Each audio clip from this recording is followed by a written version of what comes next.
What is going on, guys? It is your boy Wolf Gainer Chris, or just simply Chris. Hold on, guys. I'm sorry, I'm putting my hand in their face. Anyways, today I have another reaction story for you guys. Today we have two more true hide and seek horror stories and stuff like that. Today I'm gonna be just showing my face. You guys want both, like you guys want to see what's happening in the story, and then you just want to see my face. So I'm gonna do like both, but sometimes I'm gonna switch it up. You're gonna just see my face, or sometimes in videos you're gonna see the screen. But anyways, let's get right into it. At the end of the video, I also want to do something else, but give it a sec. And anyways, let's go hop right into it. Let's go.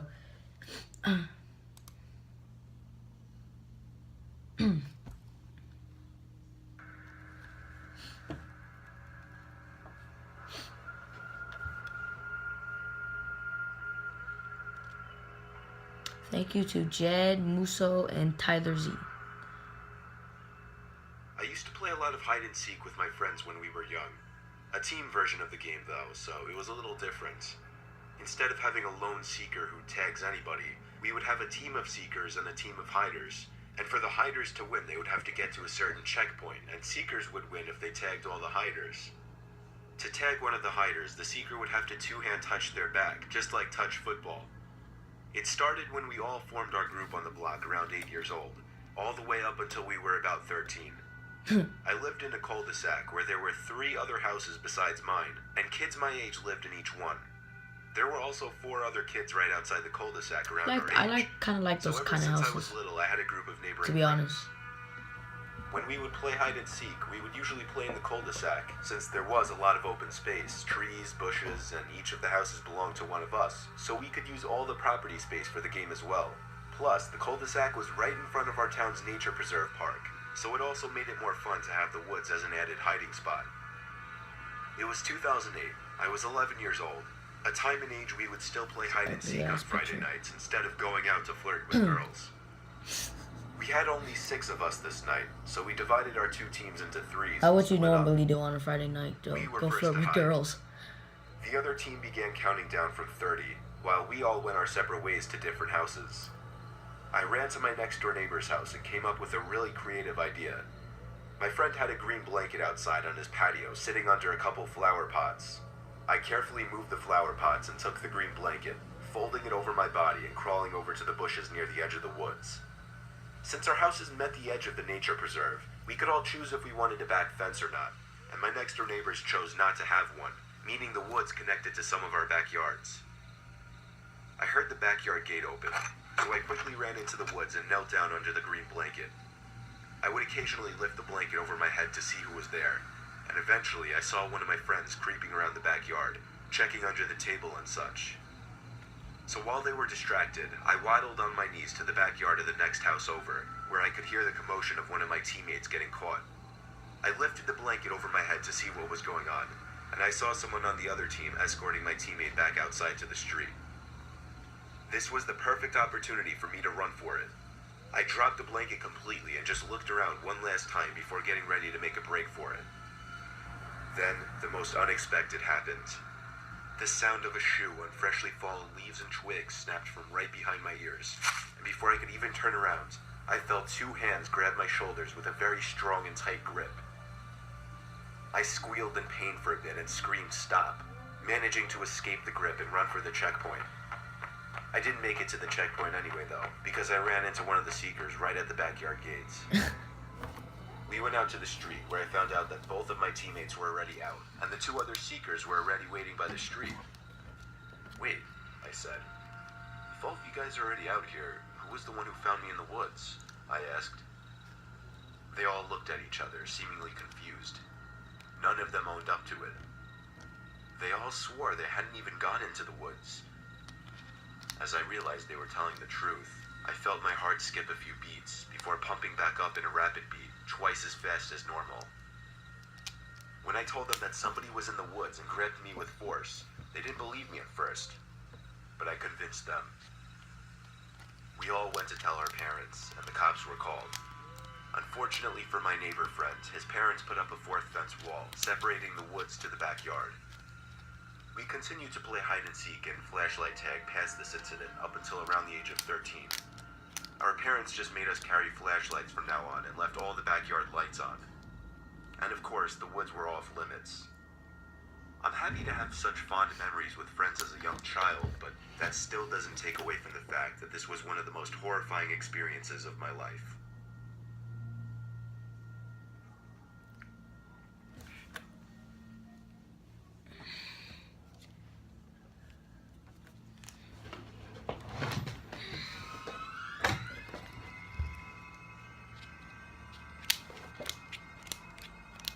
Hate those sound effects, bro. This happened when I was 10 years old. I lived in a small town in New York State that didn't have much going on at all. The house next door to mine was vacant for the longest time, until one day a moving truck pulled up in front, and a woman, a kid my age, and a toddler stepped out. Me and my dad had been sitting on the stoop talking, so we were able to go over and greet them right away. The mom seemed pretty normal, though there was something slightly off about her personality.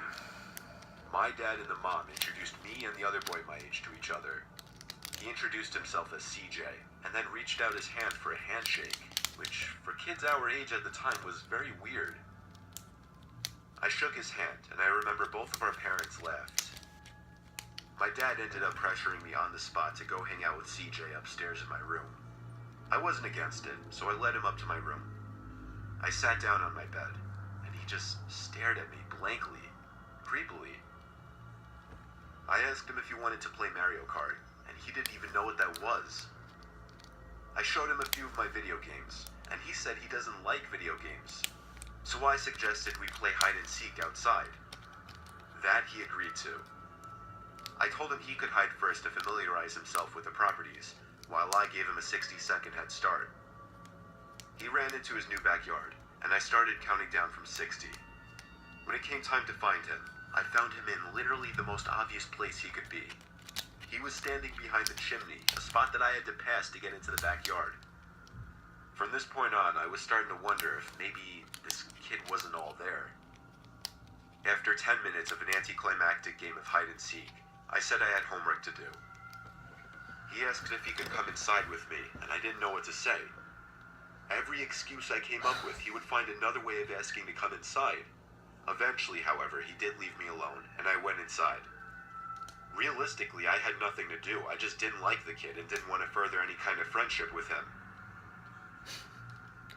Rude. That night, something terrifying happened.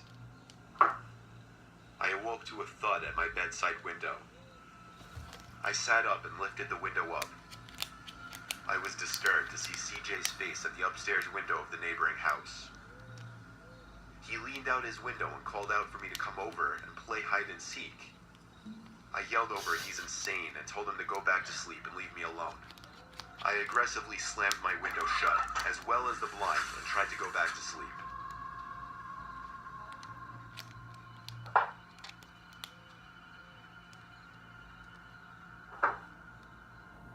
Two more times a rock or something was thrown at my window, but I ignored it.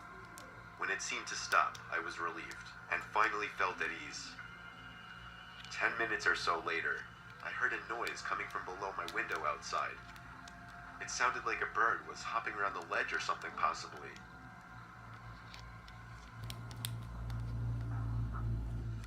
The sound kept getting closer, though, and then I heard a thud come from right below my window. I didn't know what to think. What if CJ was out there? Was he trying to climb up to my window? The thought of it was so disturbing it was almost comical.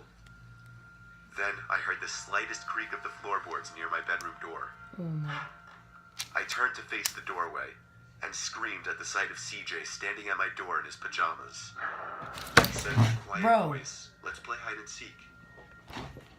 My dad was in the room quicker than I could even get out of my bed. He was just as shocked and disturbed as I was. He angrily marched over to the new neighbor's house with CJ in his grip.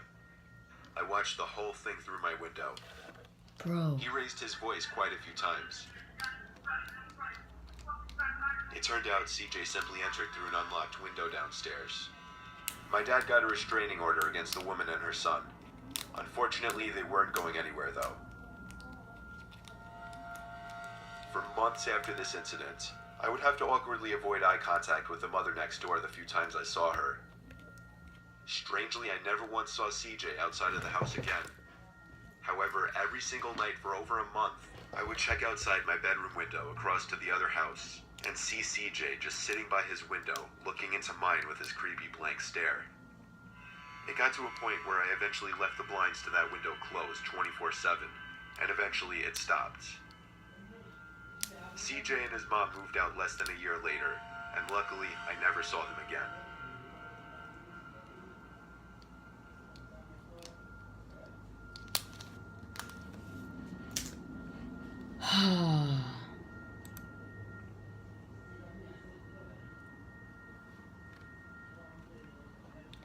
Anyways, guys, I hope you guys enjoyed today's video.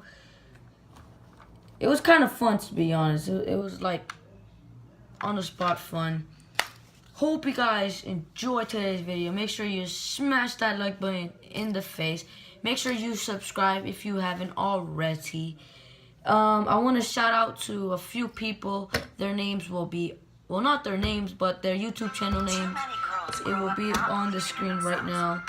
And why are you still on it? Through the power of running, that And anything is possible. anyways, And they're guys, using Asana to make it happen. Asana. so yeah, a great team. shout out to them, guys, and I hope you guys did enjoy today's video. And you guys already know it, how we do it. Sorry guys, I don't know what happened there. My camera just keeps like shutting down. Don't do, like, I seriously do not know why it keeps shutting down. It just keeps shutting down for no apparent reason. I just don't know why. But like I said, hope you guys enjoyed today's video. And but anyways, yeah, I'll see you guys in the next video. Peace.